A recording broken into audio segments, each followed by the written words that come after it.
welcome to Thursday's lesson, and today our learning question is: how does litter endanger wildlife in the environment? So we are continuing with our environment theme this week, and then next week we'll go back to our normal English lessons.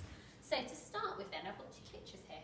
One's of a duck and then one's of a hedgehog, and both of these, really sad, they're both endangered by some rubbish out on the environment.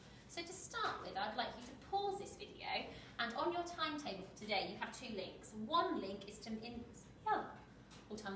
is for some information from the RSPCA on how animals can be harmed. So have a little read through that. You might need a grown-up to help you read that.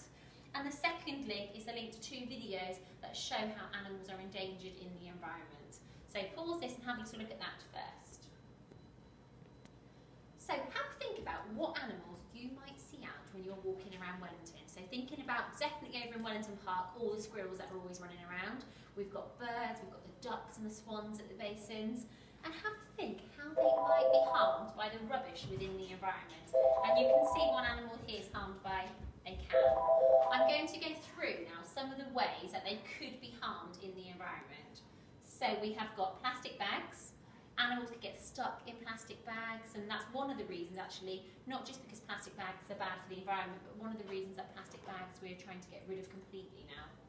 Elastic bands, they can have their beaks wrapped around some elastic band. We've got a coffee cup here, you can see the poor hedgehog is stuck in the coffee cup.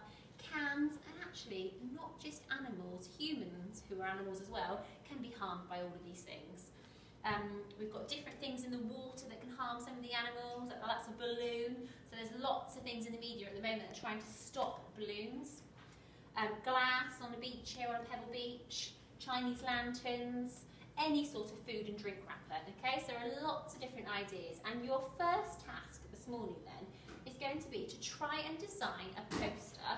And you can draw or you can label, and I want you to draw as many different animals that you would find out in the environment, so wild animals, and then either draw some pictures of ways they can be harmed, or make a list of ways they can be harmed in the environment. So that is your first job. We would love to see some of your posters and some of your information. So if you get your parents to photograph it and just email it in to either Robin's or Rabbit's class, that would be amazing.